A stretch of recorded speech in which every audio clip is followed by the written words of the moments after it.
Good afternoon. My name is Shaun Podunavac, and this is my professional learning plan.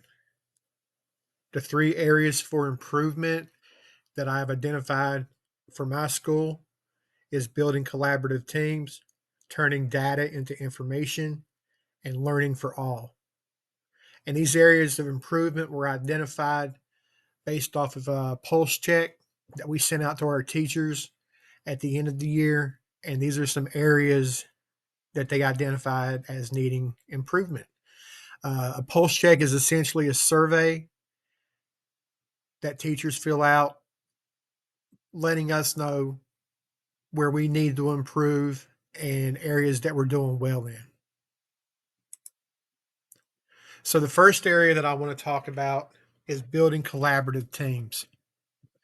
And it's essential to school success that we have collaborative teams.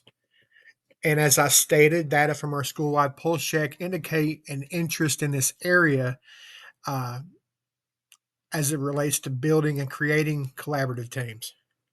So when we have these collaborative teams, we want to have a sense of shared responsibility for the learning of all students, and we want to build our collaboration skills. And the four states that we can do that by intentionally creating opportunities for teachers to collaborate.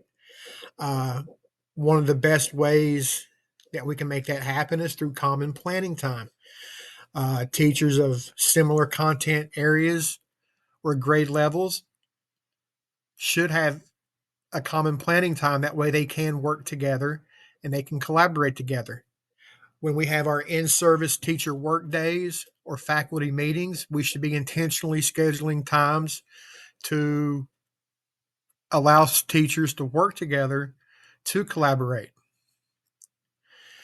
And then the four states that principals need to recognize that creating a collaborative team is more than just putting a bunch of random people together. Instead, we have to be intentional and create a sense of shared responsibility in answering those four critical questions that can enhance student learning. We also want to sustain a culture of support for all staff. We want our teachers to know that we're there for them and that we're going to work together with them to get them where they need to be so they're comfortable in collaborating and they're building on their collaborating skills and they're working with other teachers and they're not doing the work in isolation. Next, we want our leadership to support and model continuous learning. We learn by doing and we lead by doing. So it's critical that our leaders in the school are modeling these behaviors for our teachers to follow. And then finally, we should prioritize professional learning by allocating personnel and time to continuous professional learning. We have to be intentional in our desire to create opportunities for our teachers to learn how to work in collaborative groups. And one of the ways we can do that is by using our time wisely. Uh, what I propose is that during our pre planning work days, we take a couple of days for each grade level and we participate in a workshop that promotes collaborative teams. So at Long County Primary School, we have two grade levels. So we would need 2 days. The kindergarten team could meet with the administration team on July 29th, and the first grade team can meet with the administration team on July 30th. Obviously, the administration team will be hosting this meeting. The goal of this meeting is to introduce teachers to their collaborative teams and to ensure that teachers are given ample time to collaborate. What we've decided is to break teachers into collaborative teams according to their PLC pods. That way, they have common planning time, each day, and it gives them plenty of opportunity to work together. The administration team will clearly define the purpose and goals for each collaborative team, and we will check in bi-weekly during PLC meetings. And what I mean by that is we will visit each PLC at a minimum of every other week. And we'll do our check in with each PLC pod. There's 3 per grade level, and we will ensure that they are working together, they are collaborating together, and they're working to improve student outcomes and teacher outcomes. The next area that we identified was turning data into information. And we all want to be learning drivers. We want to prioritize the learning needs of all students and teachers. Teachers don't stop learning, so they need professional development just as much as students need Tier 1 instruction. The evidence that we're going to use here is teacher assessment surveys and the collection of student data to inform our instruction. For implementation, leaders will integrate sustainable new practices during professional learning. And then all learning will be rooted in evidence-based learning designs. So the action steps to turning data into information that I propose is that the school will hold monthly data digs. And I propose that we hold these the third Thursday of each month, with the focus being on student learning and teacher practices. These data digs will be held with the assistant principal of that grade level. So, for instance, I'm the assistant principal of kindergarten, so I will handle the data digs for the kindergarten grade level. What I expect the teachers to bring is a plethora of student data, whether that be MAP scores, U-Fly assessments, common assessments, summative assessments, or formative assessments.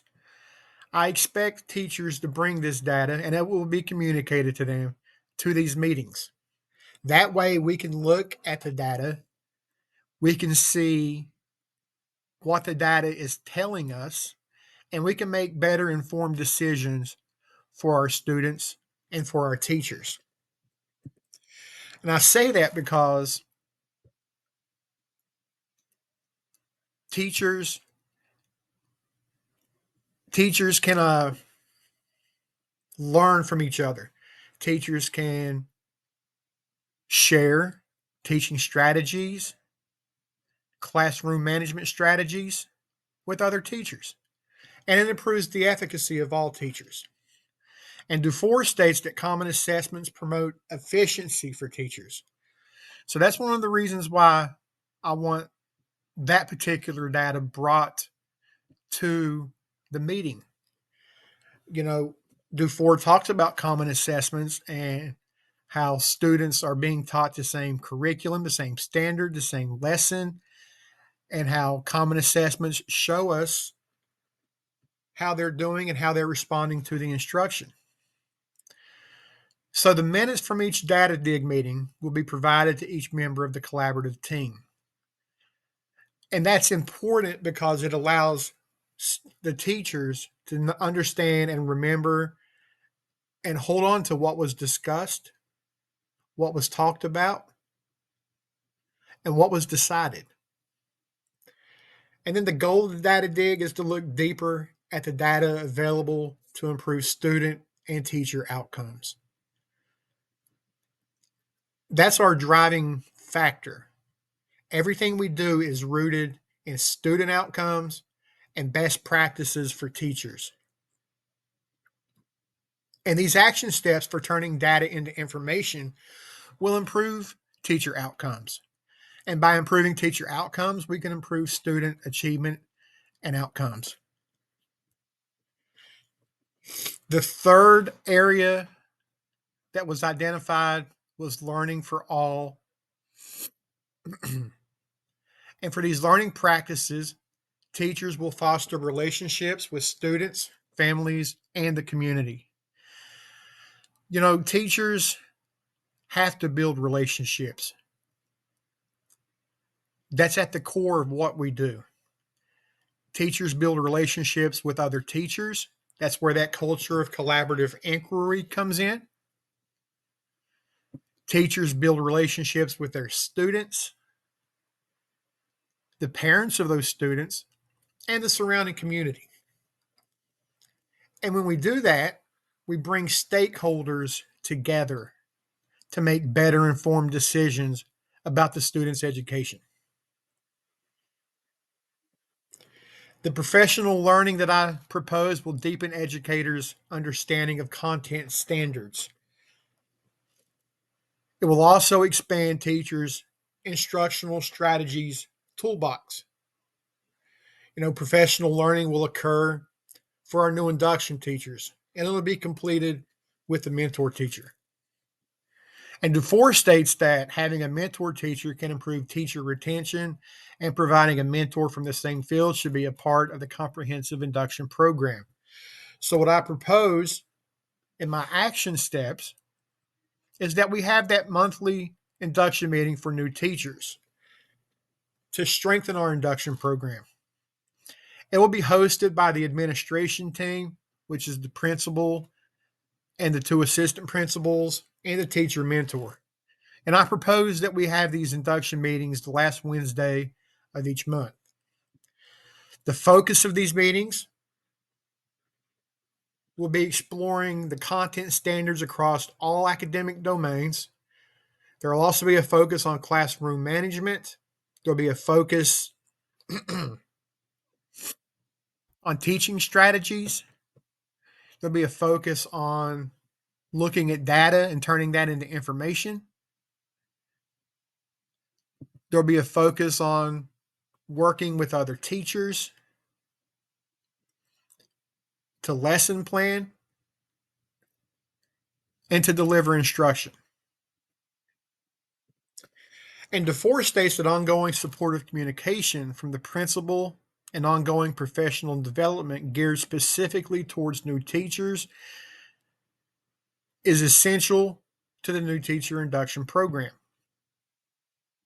So I propose that we initiate this teacher induction program, this new teacher induction program, and that we focus on growing our new teachers and expanding their toolbox so that they're better equipped to face the issues that surround today's classrooms. Thank you for your time.